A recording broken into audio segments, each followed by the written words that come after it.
Bom, também nós já falamos dessa evolução, aqui tem uma descrição feita pelo professor Augusto de Franco, que eu gosto, porque ele faz as 4 gerações desse desenvolvimento, e mostrando que há, de fato, uma construção de uma política pública ao longo desses anos. E eu queria ir para o próximo slide, que mostra um pouco esses avanços que eu queria destacar, que já foram citados aqui, mas vale a pena destacar. Especialmente a questão da descentralização na elaboração, execução, monitoramento, avaliação dessas políticas públicas, ações cada vez mais globais e integradas, ações convergentes, desenhos abertos para promover e estimular a negociação, aqui mais em relação também ao Pacto Federativo, estados e municípios, lembrando que o Brasil é um país muito desigual, inclusive nas suas demandas por serviços e produtos de serviços públicos, né? E assim por diante. Um sistema, relações mais sistêmicas, mais complexas, o casamento entre a oferta e a demanda, contrapartidas, programas cada vez mais baseados no diagnóstico das carências e das potencialidades, a realização de investimentos em capacidades permanentes em ambientes mais favoráveis, capital humano, capital social. Bom, eu de qualquer maneira, vou deixar essa apresentação também à disposição de todos, não quero entrar aqui em muitos detalhes, mas mostrar que houve avanços, de fato, na construção, ao longo da construção dessas políticas. Bom, no governo Fernando Henrique, nós tivemos talvez o primeiro grande desenho da construção dessas políticas, não é? Em cima da garantia dos direitos sociais, da igualdade de oportunidades, e especialmente na proteção dos grupos mais vulneráveis. Daí, sim, a criação de diversos programas, que para muitos poderiam parecer fragmentados, mas para os gestores que estavam à frente dos programas, eles, na verdade, se complementavam. Quando se falava do Bolsa Alimentação, de 0 a 6 anos, e do Bolsa Família, de 6 a 15 anos, havia uma evidência na complementação da estratégia de transferência de renda, mas havia também uma evidência na priorização das contrapartidas, no caso das crianças de 0 a 6 no peso e na carteira de vacinação, e no caso das crianças de 6 a 15 na frequência escolar. E assim por diante, até nós chegarmos aí a quase 45 programas prioritários, estratégicos, e que se complementavam, e todos voltados para as famílias de maior vulnerabilidade social. Só para que nós tenhamos uma ideia do tamanho disso, naquele momento, nós estávamos falando aí de quase 1% do PIB, naquele momento. O Bolsa Família, o Bolsa Escola foi entregue ao governo Lula com 5,6 milhões de famílias sendo atendidas, 10,2 milhões de alunos, somando mais 1.600.000 do Bolsa Alimentação,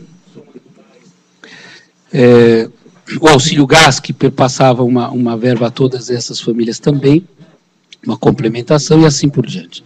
Aqui são números, evidentemente, que o governo atual superou esses números através da unificação dos programas, mas isso para mostrar que a raiz da construção desses programas é a unificação através do Bolsa Família.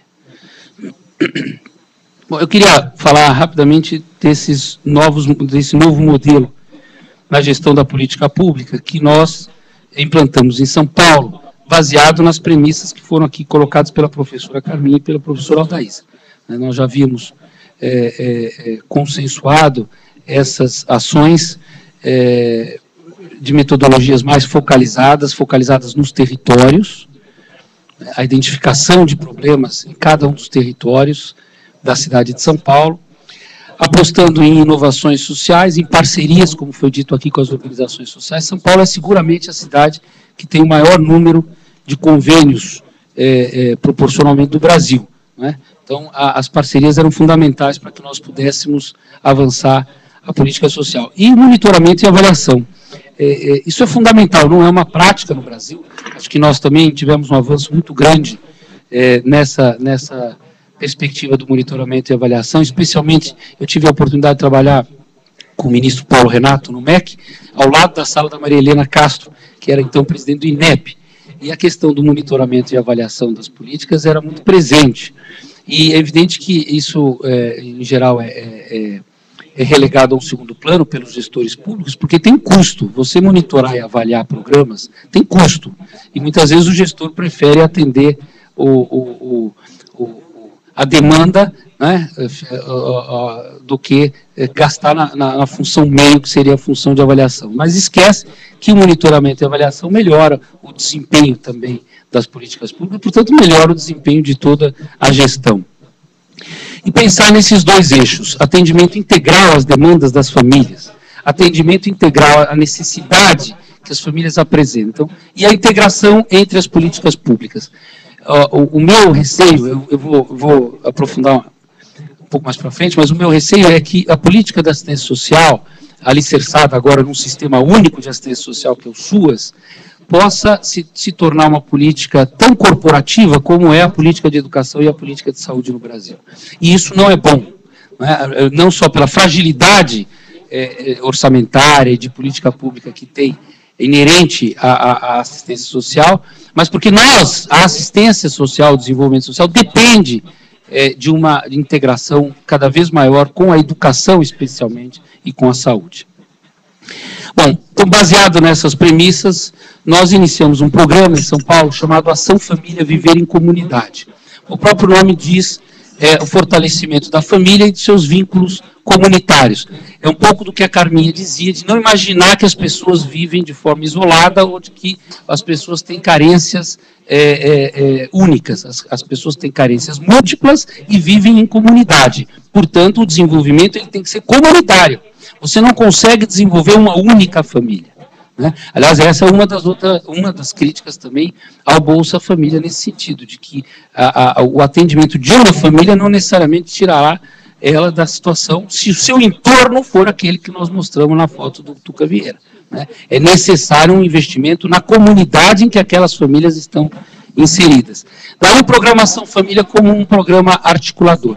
Aqui, nesse desenho, vocês estão vendo uma casa da família. A casa da família, que foi implementada na cidade de São Paulo, na gestão do prefeito Serra, é hoje o que nós podemos chamar do CRAS. Né? A ideia de que o CRAS, que é a política nacional, possa ser as nossas, o que nós, então, naquele momento, chamávamos de casas da família. Então, aqui vocês podem substituir por CRAS. O CRAS, ele é o grande polo articulador.